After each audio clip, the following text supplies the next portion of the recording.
یہ ہمارا پورا چیلنج ہے تمام دنیا تقلید کو جو ہم پر یہ الزام لگاتے ہیں کہ یہ لوگ صحابہ کو نہیں مانتے، کہ کوئی ایک مسئلہ بتاؤ کہ صحابہ سے ثابت ہو اور ہم نے اس میں صحابہ کو چھوڑ دیا ہو،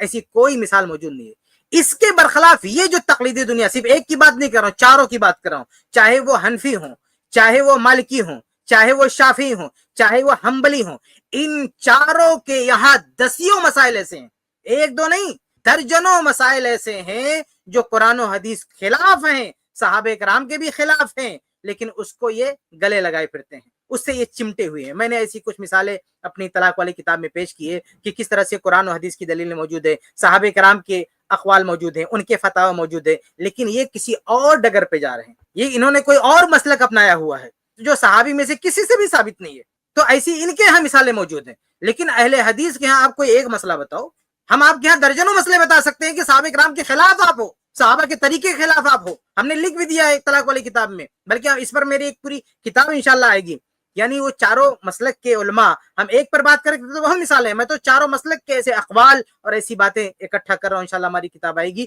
جس میں یہ لوگ قرآن سے ہٹے ہوئے ہیں، حدیث سے ہٹے ہوئے ہیں، یا صحابہ کرام کے اقوال سے ہٹے ہوئے ہیں، ان کے فتاوی سے ہٹے ہوئے ہیں، تو یہ الٹا ہم پہ الزام لگاتے ہیں۔ ہم تو چیلنج کرتے کوئی ایک بتا دو، ہم آپ کا درجنوں بتانے کے لیے تیار ہیں۔ ایسے ہی رمضان میں ایک مسئلہ میں اسٹریم میں بار بار ذکر کر چکا ہوں کہ یہ جو مرضیہ عورت ہے، دودھ پلانے والی عورت ہے، حاملہ عورت ہے، یہ اپنے روزے کا قضا کرے گی کہ نہیں کرے گی؟ صحابہ سے صرف ایک ہی فتویٰ ثابت ملتا ہے کہ وہ قضا نہیں کریں گے، باقی جو بعد کے جو علماء ہیں ان میں بہت بڑی تعداد ایسی کہنے والے کہ نہیں کہ بعد میں قضا کریں گے۔ اس مسئلے میں ہم صحابہ کے ساتھ ہیں، یہ چاروں مسلک والے صحابہ کے ساتھ نہیں ہیں، اس مسئلے میں ہم صحابہ کے ساتھ۔ یہ چاروں مسلک والے کہتے ہیں کہ خواتین کا مسجد میں آ کے نماز پڑھنا مکروہ ہے، یہ چاروں مسلک والوں کا اتفاق ہے، مکروہ ہے۔ ایک کتاب باقاعدہ کسی جو ہے لکھی گئی ہے کہ مذاہب ارباب کے جو مسائل جن کو جمع کیا گیا ہے، اس میں یہ بات لکھی گئی ہے کہ چاروں مسلک کا اتفاق ہے کہ مسجد میں خواتین کا آ کے نماز پڑھنا مکروہ ہے۔ حالانکہ اس کتاب کے جو رائٹر تھے انہوں نے نیچے نوٹ چڑھایا کہ نہیں یہ بات غلط ہے کیونکہ سنت سے ثابت ہے۔ لیکن صحابہ میں آپ دیکھ لیجیے، عبداللہ بن عمر رضی اللہ تعالیٰ نے کس طرح سے ڈانٹا جب ان کے بیٹے نے کہا کہ ہم خواتین کو روکیں گے۔ تو صحابہ کا